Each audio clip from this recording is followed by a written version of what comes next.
Hello friends, welcome to my channel everyday Chhaya. આજે આપણે બનાવીશું વ્રત કે ઉપવાસમાં ખાઈ શકાય એવા સક્કરિયા બટાકાના ટેસ્ટી એવા પરાઠા. દોસ્તો, આ પરાઠા એકદમ ઓછા સમયમાં બની જાય છે અને ખૂબ જ સોફ્ટ બને છે.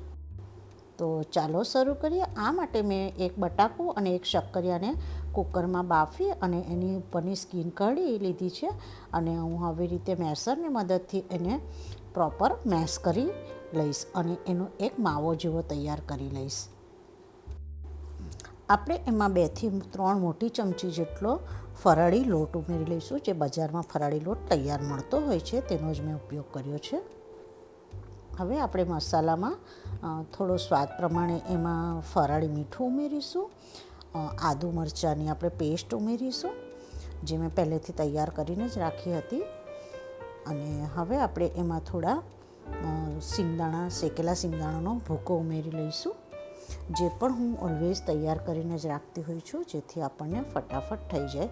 થોડા તલ ઉમેરીશ અને થોડો લીલા ધાણા સુધારેલા આપણે એમાં ઉમેરી દઈશું અને આપણે એમાં લીંબુનો રસ ઉમેરીશું. અને લીંબુના રસને બેલેન્સ કરવા માટે આપણે એમાં થોડી દળેલી ખાંડ ઉમેરી લઈશું, જેથી આપણા પરાઠાનો ટેસ્ટ એકદમ ચટપટો અને એકદમ ટેસ્ટી બને. હવે આપણે બધું બરાબર મિક્સ કરતા જઈ અને પરાઠાનો લોટ બાંધી લઈશું.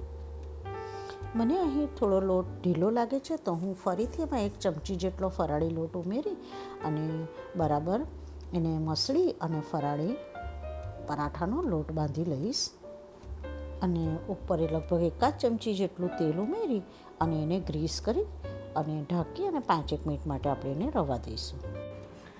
5 મિનિટ પછી આપણે લોટમાંથી સરખા એવા લુવા કરી લઈશું. મારા 8 લુવા તૈયાર થયા છે આટલા લોટમાંથી. આપણે હવે એમાંથી એક લુવો લઈ અને એને 2 હાથ વચ્ચે થોડો પ્રેસ કરી અને ફરાળી લોટમાં એને આપણે રગદોળી લઈશું. અને હવે આપણે એને હળવા હાથે વણી લઈશું. જો આ તમને થોડો વણવામાં પ્રોબ્લેમ લાગે તો થોડો લોટ ફરીથી આપણે ભભરાવી પરાઠું આપણે વણી લઈશું. મેં અહીં પહેલેથી જ તવીને ગરમ કરવા મૂકી દીધી હતી, તો મારી તવી ગરમ થઈ ગઈ હતી, તો એના પર હું પરોઠુંને ધીરેથી મૂકી દઈશ. આપણે ગેસની ફ્લેમને મીડિયમ ટુ સ્લો રાખીશું, જેથી આપણું પરાઠું એકદમ સારી રીતે સીજી અને એકદમ સરસ શેકાય અને બને. અને જ્યારે આપણું પરોઠું એક બાજુ શેકાઈ જશે ત્યારે આપણે એને ધીરેથી પલટાવી લઈશું. આપણે પરાઠાને બીજી બાજુ પણ સારી રીતે શેકાવા દઈશું.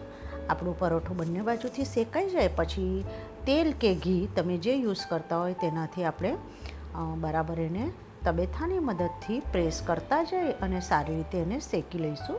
મેં આમાં ઘીનો ઉપયોગ કર્યો છે.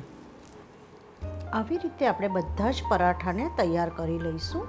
આ પરાઠા એકદમ સોફ્ટ એવા બને છે અને ખાવામાં ખૂબ ટેસ્ટી હોય છે. તમે એને દહીં સાથે, ગ્રીન ચટણી સાથે કે પછી બટાકાની સૂકી ભાજી સાથે એન્જોય કરી શકો.